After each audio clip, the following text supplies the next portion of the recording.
La Réserve fédérale a commencé à relever les taux en décembre et a prévu des augmentations progressives tout au long de 2016. Pourtant, après les turbulences sur les marchés financiers, les taux ont été maintenus conformément aux anticipations.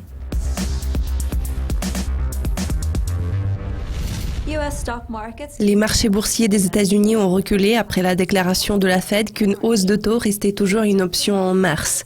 La Fed a mentionné dans son énoncé de politique qu'elle allait continuer à surveiller les développements économiques à l'échelle mondiale, mais il n'a pas été précisé comment l'économie américaine pourrait être affectée.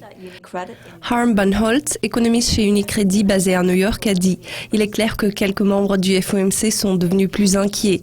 David Kelly, stratège en chef de JP Morgan Asset Management, a donné le commentaire suivant.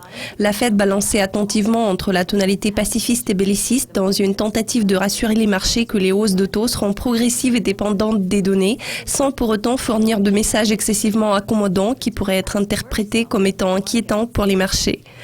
Les gains sur les marchés boursiers américains réalisés plus tôt dans la journée ont été annulés après la déclaration de la Fed.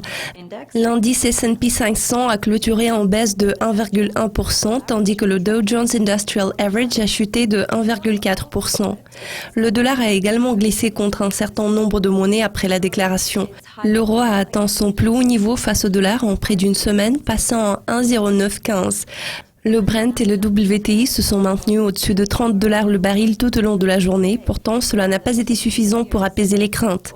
Le pétrole brut de référence Brent a clôturé en hausse de 4,1% à $33,10 le baril et le WTI s'est apprécié de 1,6% à $31,96 en raison des rumeurs d'une éventuelle baisse de l'approvisionnement. Joe Manimbo, chef analyste de marché à Western Union Business Solutions à Washington, a dit « Nous devons surveiller l'évolution des développements internationaux, mais je pense que la déclaration de la Fed ajoute foi à la vision courante des marchés qu'il y aura moins de hausses de taux qu'initialement prévues par la Fed cette année. » C'est tout pour le moment. Je suis Louise McCauley. Merci de votre attention. Restez branchés.